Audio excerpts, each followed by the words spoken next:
the veil they gave her. Alla stood in the back room of the house, where the walls smelled of old perfume and damp wood. Outside, carriages rolled past like distant thunder, carrying daughters wrapped in velvet and hope. Inside, Alla's dress was plain and carefully repaired at the seams, as if someone had stitched it with patience, but without permission to dream. Her stepmother, Madame Vesta, circled her like a judge with a quiet smile. Not the kind of smile that meant warmth, more like a ribbon pulled too tight. "You should be grateful," Madame Vesta said, lifting a black veil from a box. The veil looked expensive, soft as smoke, and heavy with tiny beads that caught candlelight. "Most girls would give anything to attend, but you'll attend properly." Alla swallowed. She had learned not to argue in this house, because arguments became chores, and chores became nights without supper. Still, something in her chest pressed up against her ribs. "Properly," Alla repeated, trying to keep her voice steady. "What does that mean?" Madame Vesta held the veil up to Alla's face, measuring. "It means we don't embarrass the family. It means the king does not see what he doesn't need to see." Alla's fingers curled around the hem of her dress. Her nails were clean but short, the hands of someone who worked more than she rested. "I'm not trying to embarrass anyone," she said softly. "I just wanted to be there, just once." Madame Vesta's eyes flicked to Alla's reflection in the cracked mirror. "There are girls who were born to be looked at," she said, voice sweet as tea left too long, "and girls who are born to be useful." From the doorway, Madame Vesta's daughter, Myrle, laughed under her breath. She was dressed like a rose, perfect, sharp, and practiced. "Don't worry, Alla," Myrle said. "Maybe the king loves mysteries, or maybe he collects veils." Alla didn't answer. She focused on the candle's small flame because it was easier than focusing on her own face in the mirror. Her face wasn't ugly. Not truly. But in a house where affection was rationed, you started believing whatever label was handed to you most often. Madame Vesta tied the veil behind Alla's head with a firm tug. The fabric fell over Alla's eyes, dimming the room and turning everything into shadows. The beads touched her cheeks like cold rain. "There," Madame Vesta said, stepping back with satisfaction. "Now you won't distract anyone with hope." Alla's throat tightened. Hope, as if hope was a misbehavior. She turned slightly, listening. Outside, the village was alive. Footsteps, excitement, laughter. Somewhere in the distance, the palace gates were opening. The mating ceremony wasn't simply a dance. It was tradition, magic, destiny, an ancient ritual where the vampire king would choose a bride, not for beauty alone, but for something older and rarer. At least, that's what the songs said. But songs were written by people who didn't live in Madame Vesta's house.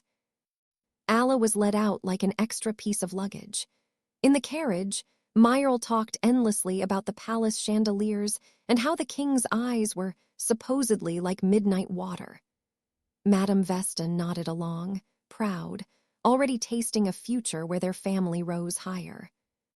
Alla sat quiet, feeling the carriage shake under her, listening to the veil's beads clicking faintly with every bump. The sound reminded her of tiny chains. When the palace finally appeared, it rose from the cliffs like a dark crown. Not frightening in a bloody way, more like a cathedral at night, beautiful and impossible. Pale lanterns floated along the pathways, their light reflecting off marble that looked like it had been carved from moonlight. At the gate, guards bowed, their armor polished but their expressions careful. Everyone was careful around this place, as if the air itself had rules. Inside the main hall, music swelled, violins and something deeper, like a heartbeat hidden under the melody. The room glowed with candles and crystal. Noble families drifted like swans, their whispers as sharp as perfume. And then the room changed. Not because someone announced him, not because trumpets blared. It changed because a presence entered, and every conversation forgot how to continue. The Vampire King. He walked in like he belonged to silence. Tall, composed, dressed in black that wasn't harsh but elegant, like night made into fabric. His hair was dark, his face calm, but it wasn't his beauty that pulled attention. It was the way he looked at the room, as if he could see what people tried hardest to hide. Alla's breath caught beneath her veil. People bowed. Some smiled too widely. Some tried to appear humble, as if humility could be worn like jewelry. The king's gaze moved slowly across the crowd. One by one, girls lifted their chins, ready to be chosen. Myrtle stepped forward slightly, her posture flawless, her smile trained. Madame Vesta leaned toward Alla and whispered, "Stay behind. Do not draw attention." Alla nodded because nodding was safer than speaking. Yet something strange happened as the king passed, his eyes paused. Not on Myrtle, not on the jeweled gowns, not on the loud confidence. His gaze stopped on the shadow at the edge of the crowd. On the girl in the plain dress. On the girl hidden under a veil. Alla felt it like heat on her skin. She didn't even know how she knew he was looking at her. She simply did.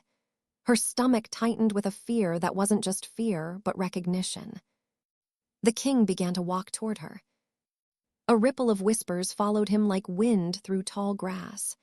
Madame Vesta's face stiffened, her smile cracking at the corners. Myrtle's eyes widened in disbelief, then narrowed with sudden panic. Alla's feet refused to move. She couldn't tell if her legs were frozen from fear or from the impossible thought that maybe she had been seen. The king stopped directly in front of her. Up close, he smelled faintly of winter cedar and clean rain.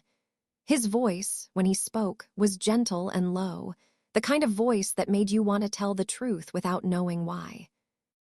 "Who placed the veil on you?" he asked.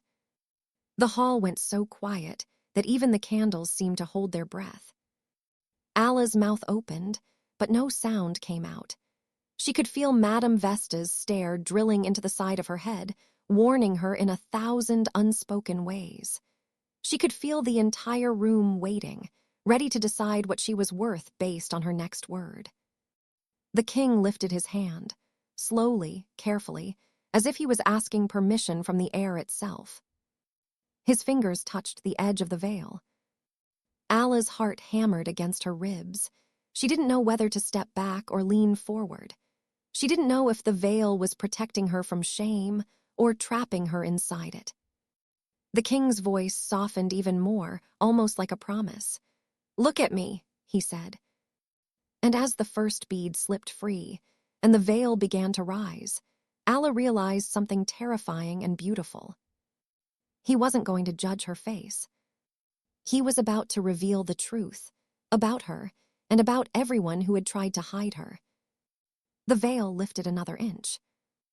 And Madame Vesta suddenly stepped forward, her voice sharp with panic. "Your Majesty, stop." The king didn't look away. Alla couldn't breathe. Because in that split second, beneath the veil's shadow, Alla felt a strange warmth bloom at the center of her chest, like something inside her had recognized him first. And she didn't know if it was destiny or danger. Madame Vesta's voice rang out too loud for a palace hall, and the sound of it felt like a hand trying to slam a door shut. The music in the room faltered, as if even the musicians didn't know whether they were allowed to keep breathing. The vampire king paused with the veil lifted only partway, his fingers steady, his expression unreadable. He didn't glare. He didn't threaten. His calm was worse than anger because it made everyone else's panic look small and guilty.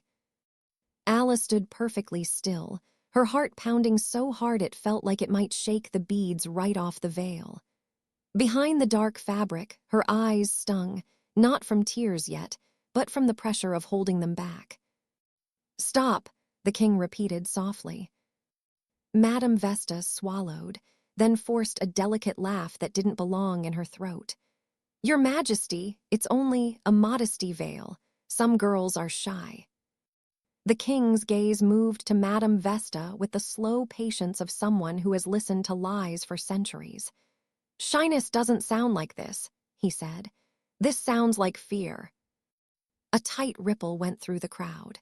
People leaned in without leaning in, hungry for scandal but pretending they were above it. Myrtle slid closer to her mother, smiling as if she could charm the moment back into her favor. Your Majesty, she said brightly, my sister has always been sensitive. She doesn't like attention. Alla flinched at the word sister. It was a costume word, worn only in public. The king didn't look at Myrtle. He looked at Alla. Do you want it on? He asked, so quietly it felt like he had made a private room inside a public hall.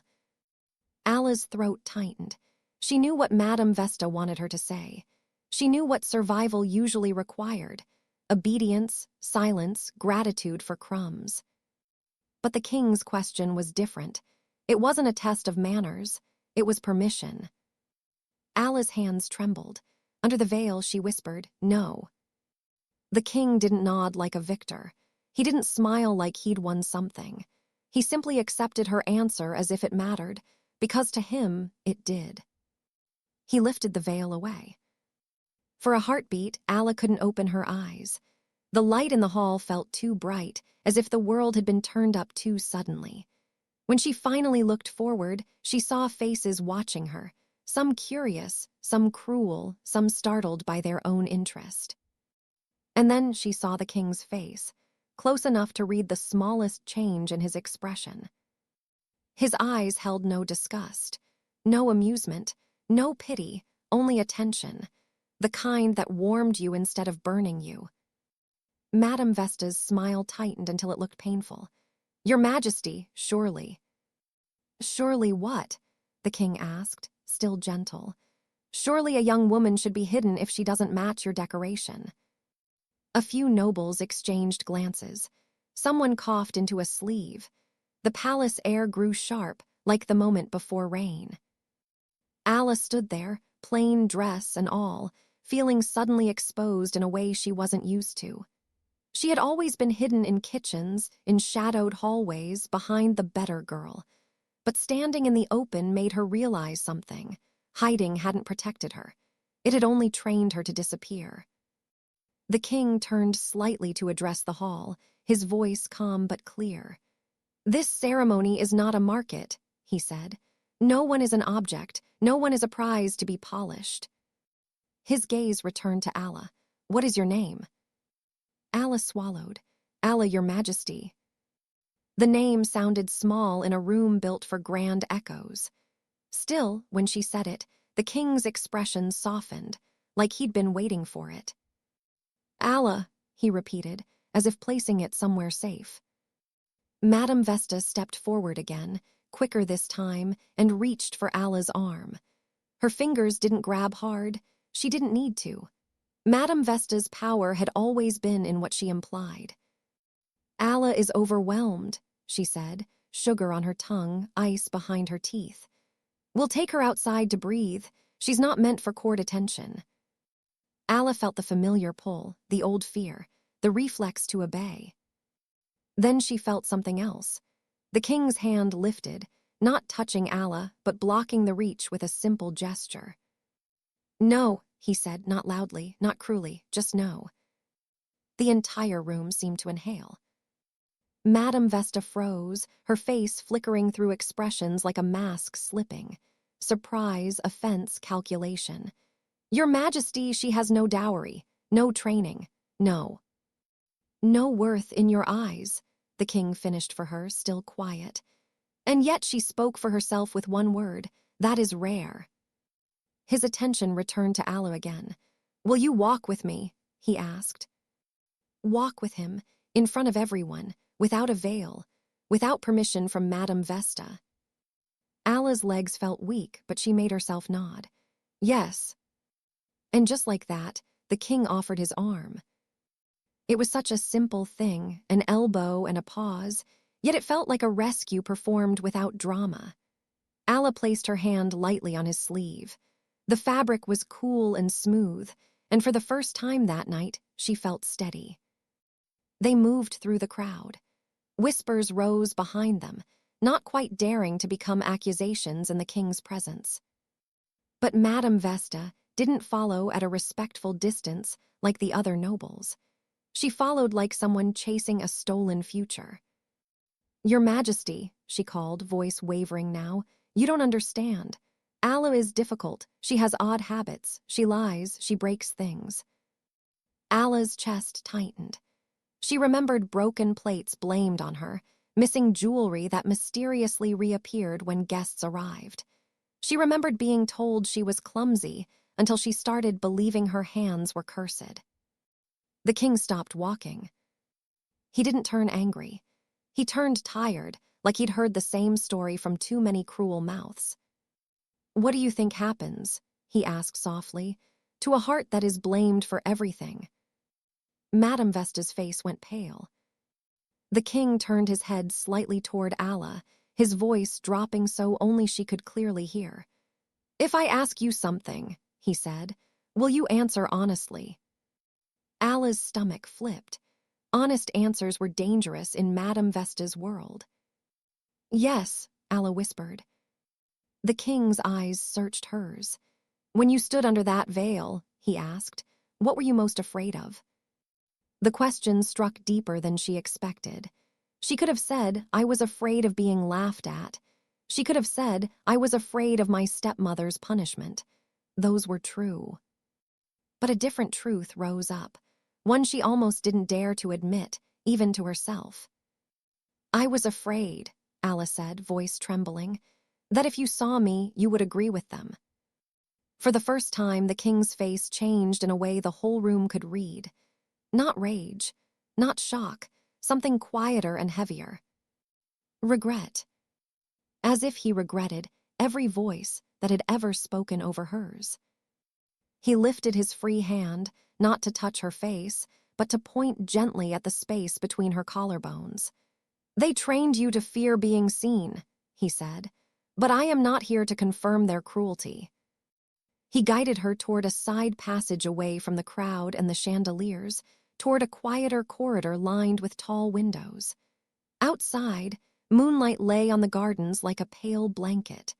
The distant sea breathed against the cliffs. Alla's heart finally slowed, just a little.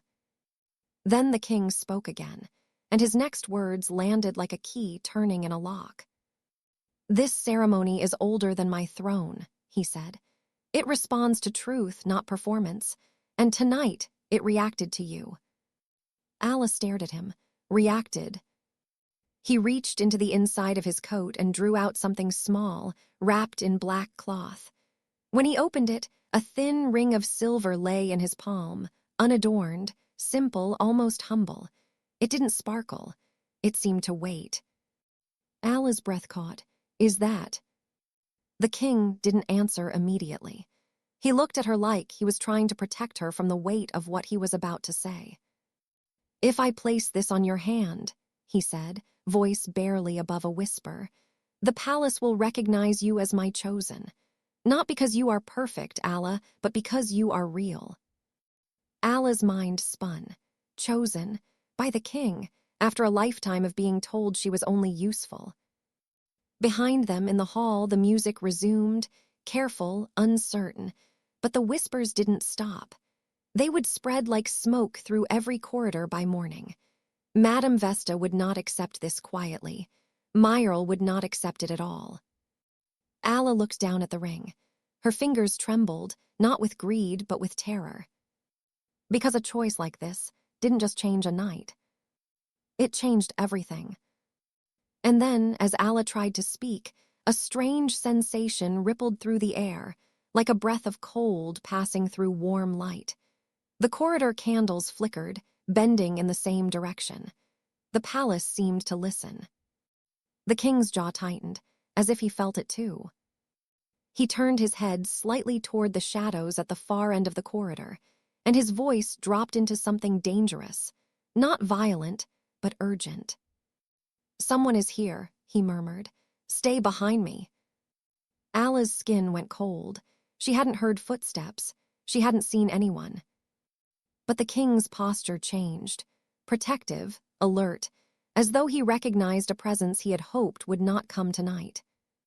From the darkness beyond the windows, a shape moved where there should have been only moonlight. And Alla realized, with sudden dread, that the danger wasn't coming from her stepmother anymore. It was coming for the king. The candle flames leaned hard to the left, as if the corridor had suddenly learned to fear. Alla pressed her back to the cold stone wall, trying not to make a sound, while the vampire king stepped forward with the quiet certainty of someone who had protected others for a very long time. A figure emerged from the shadowed end of the hallway, not rushing, not sneaking, walking like they belonged there. It was a man dressed in a formal cloak, his posture too polished, his smile too calm. The kind of smile that made your instincts whisper, "Don't trust this." "My king," the stranger said, bowing. "Forgive the interruption. I feared you might make a sentimental mistake." The king's eyes narrowed slightly.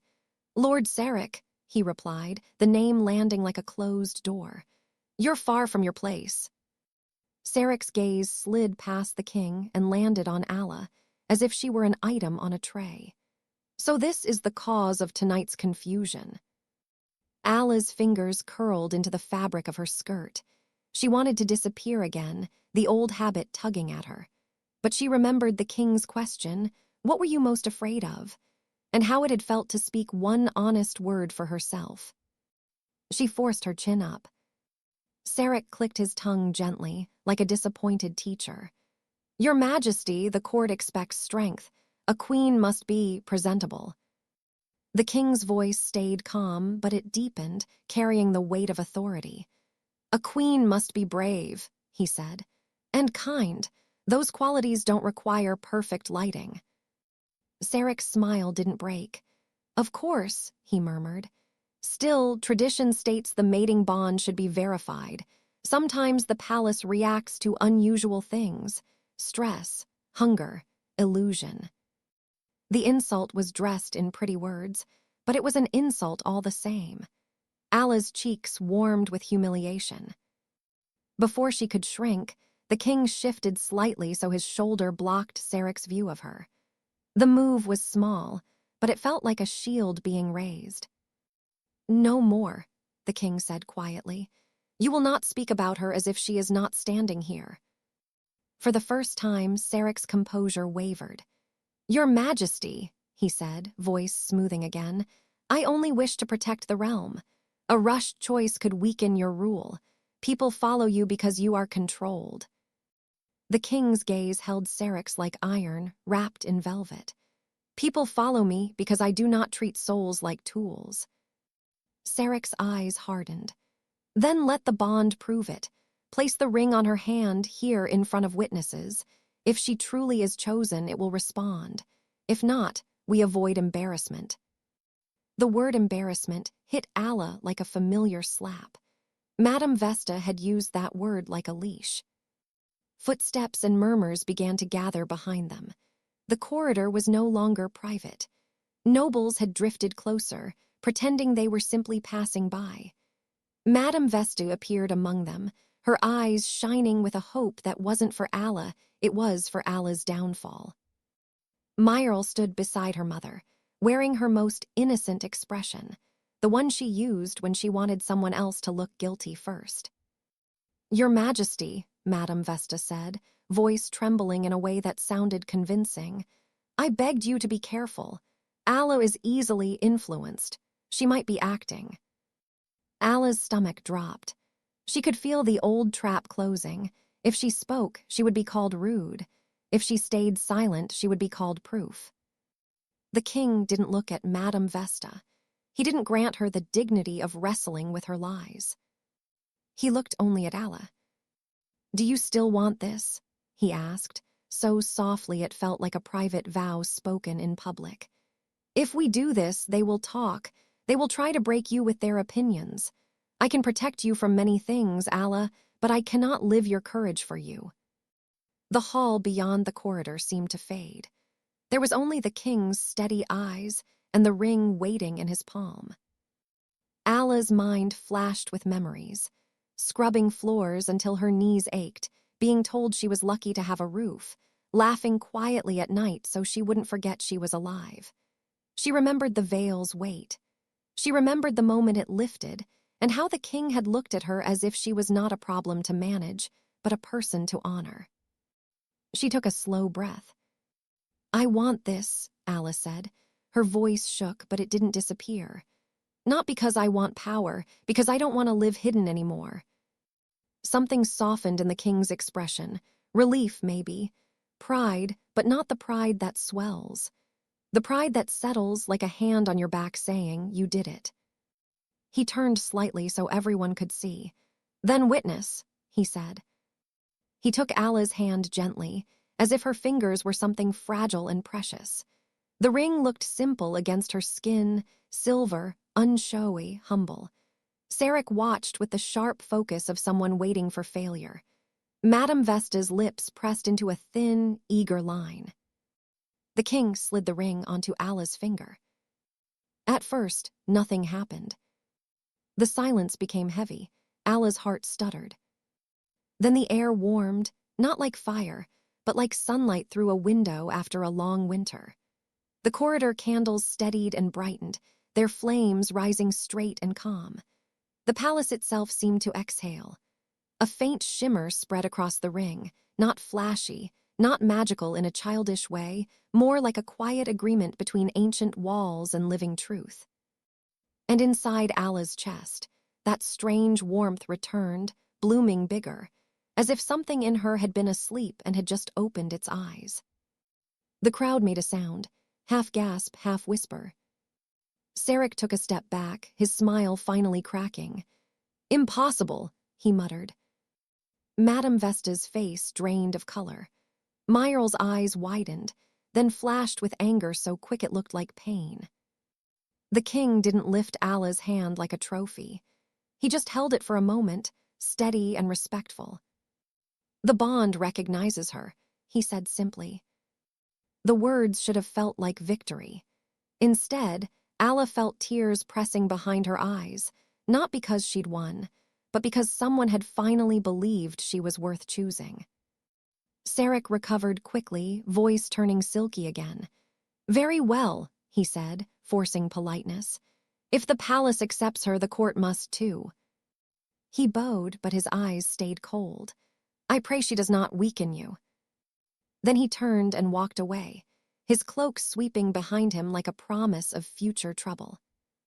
The king watched Serak go, expression unreadable. When he looked back at Alla, his voice was softer. "You did well." Alla gave a shaky laugh that surprised even her. "I didn't faint," she said, then blinked because she couldn't believe she'd made a joke in front of royalty. A few people nearby looked scandalized, as if humor was illegal. The king's mouth curved, not into a grand smile, but a real one, brief and human. "I'm relieved," he said. "I would have had to carry you, and the court would have written poems about it for a century." Alla laughed again, this time warmer, and the tension in her shoulders loosened. It felt like stepping out of a cage and realizing the sky didn't fall. Behind them, Madame Vesta cleared her throat sharply, desperate to pull control back. "Your Majesty," she said, "then we must discuss arrangements. Alla will require instruction. She has no knowledge of court etiquette, no refinement, no love," Alla said suddenly before she could stop herself. The corridor went quiet again, but this time it wasn't fear quiet. It was truth quiet. Alla turned to face her stepmother, her hands trembling. "You always said I should be grateful," she continued, voice unsteady but clear. I tried so hard to be useful that I forgot I was a person. You didn't put the veil on me because I was shy. You put it on me because you didn't want anyone to look closely enough to see that I'm not what you said I was." Myrle scoffed, but her eyes flicked away. Madame Vesta's face tightened. "How dare you?" The king's voice cut in, calm as snowfall. "She dares because she is finally safe enough to speak." Madame Vesta's mouth opened, then closed. She looked around, searching for allies, but the palace itself had witnessed the bond. The nobles were no longer sure which side was wise to stand on. The king turned toward the gathered court. "Madam Vesta," he said, "you will return to your estate tonight. You will not direct Alla again. You will not punish her for being chosen. If you truly care for your family's honor, you will show humility now." The word humility struck Madame Vesta like a command she couldn't rewrite. She bowed stiffly, not because she felt sorry, but because she had lost the room. Myrle's face flushed. She leaned toward Alla, voice low and sharp. "Enjoy your fairy tale," she hissed. "Everyone sees what you are." Alla's old self would have folded. The new warmth in her chest held her upright. Alla answered softly, "I hope one day you stop needing to make someone else small to feel tall." It wasn't a clever insult. It wasn't revenge. It was a sentence Alla had never heard in her home, a wish that didn't come with a knife hidden inside. For a moment, Myrle looked confused, like kindness was a language she hadn't learned. The king guided Alla away from the crowd before the moment could sour again. He led her into a quiet chamber overlooking the gardens, where moonlight painted silver patterns on the floor. The distant music sounded far away now, as if the palace had made space for something more important than spectacle. Alla stood by the window, staring down at the hedges and fountains. Her finger felt heavier with the ring, not because it weighed much, but because it meant something. "I don't understand," she admitted, voice small again. "Why me? You could have anyone." The king leaned against the wall, careful not to crowd her. In the candlelight, he looked less like a legend and more like a man who carried too many responsibilities alone.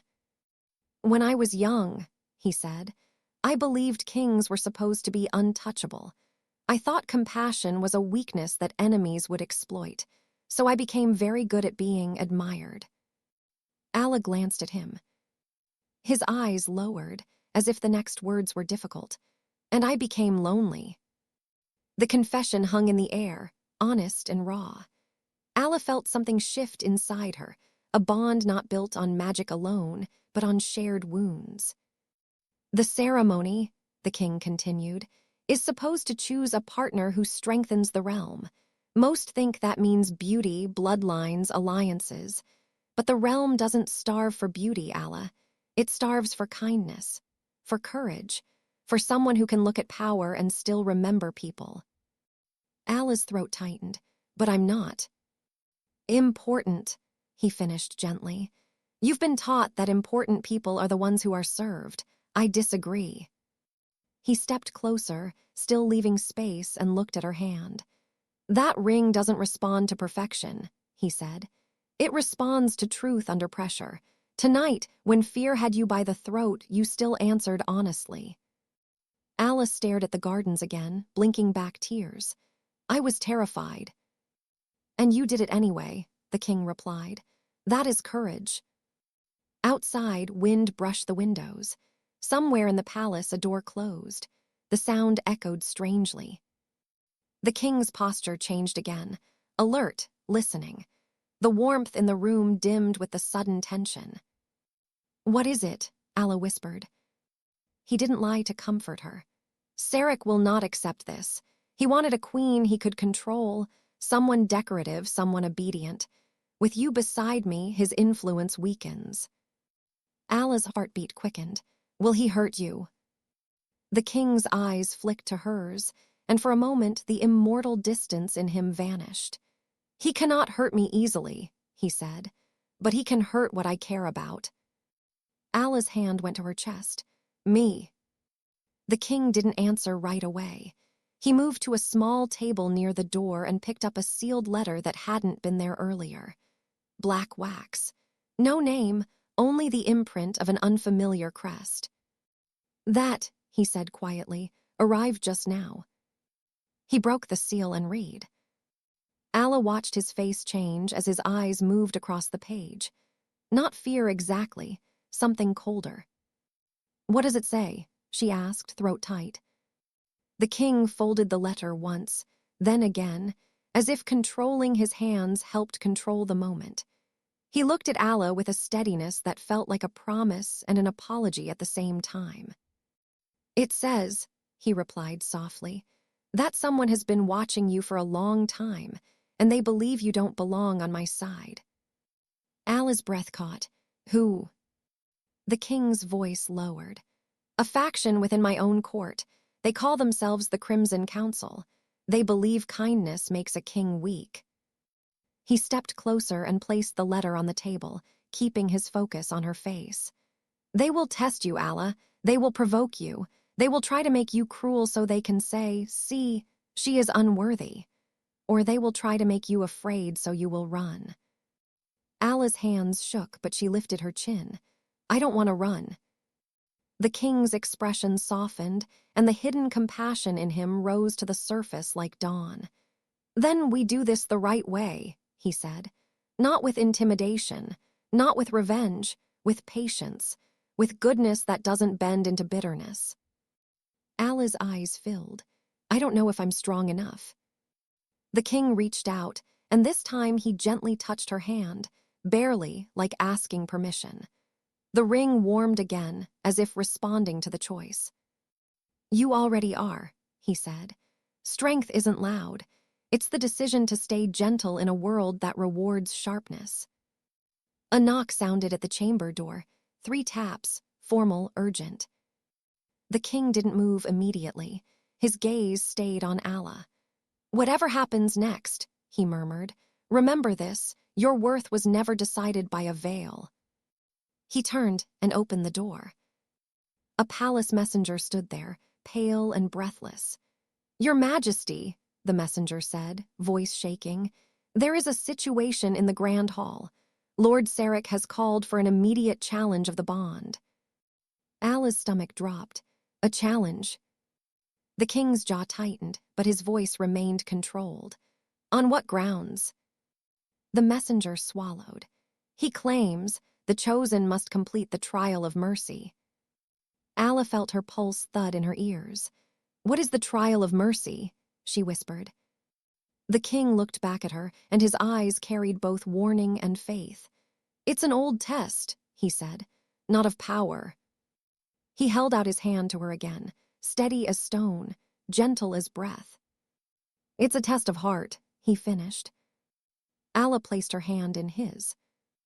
And together they stepped toward the grand hall, where the court waited to see whether the girl once hidden under a veil would break, or become the kind of queen the realm had forgotten to hope for.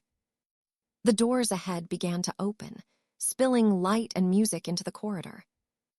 Alla's fingers tightened around the king's hand as the crowd's roar rose to meet them, and she realized the real ceremony was only beginning. Because tonight, she would have to prove that kindness could be braver than cruelty. And the entire kingdom was watching.